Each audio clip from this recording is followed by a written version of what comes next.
Bismillahirrahmanirrahim. Assalamualaikum warahmatullahi wabarakatuh. Kemudian pembagian hukum mim sukun yang terakhir, yang nomor 3, yakni hukum bacaan izhar syafawi.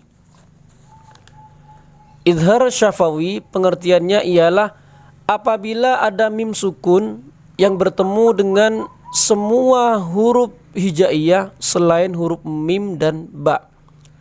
Jadi ketika kita itu membaca Al-Quran, kemudian menemukan huruf mim sukun yang bertemu dengan semua huruf-huruf hijaiyah selain huruf mim dan huruf ba, maka hukum bacaannya itu disebut hukum bacaan izhar syafawi. Izhar itu artinya terang, syafawi itu artinya sebangsa bibir. Jadi cara membacanya, bunyi mim sukunnya itu harus dibaca dengan terang dan jelas. Harus dibaca terang ataupun harus dibaca dengan jelas. Beda dengan hukum ihfa syafawi pada pembagian mim sukun yang pertama.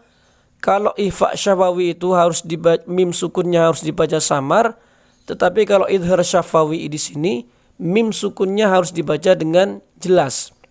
Nah, untuk memperoleh bunyi mim sukun yang jelas, maka posisi kedua bibir ini harus rapat. Jadi izhar syafawi, cara membacanya itu posisi kedua bibirnya itu harus rapat untuk menghasilkan suara yang jelas. Beda dengan ihfa syafawi yang harus terbuka sedikit untuk menghasilkan suara yang samar. Nah, kalau izhar syafawi ini lebih mudah cara bacanya. Lebih mudah. Jadi posisikan kedua bibir itu harus rapat. Ketika nyampe di mim sukun, posisikan kedua bibir itu harus rapat. Baik. Contohnya di situ pertama ada lafadz an'amta, harus jelas ya tanpa adanya dengungan. Bismillahirrahmanirrahim. An'amta, jelas harus rapat. An'amta.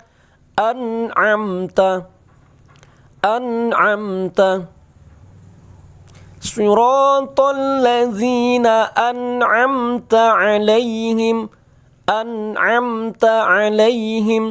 Siratal ladzina an'amta alaihim. Kemudian contoh yang kedua, lahum fiha. Jadi nyampe di hum, posisi kedua bibir harus rapat. Lahum fiha. Alaihim, him harus rapat. Alaihim waladdallin.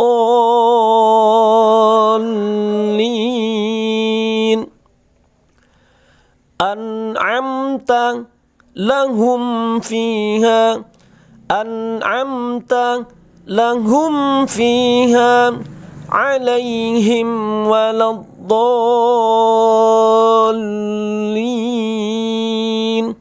Seperti itu, mudah-mudahan bisa dipahami.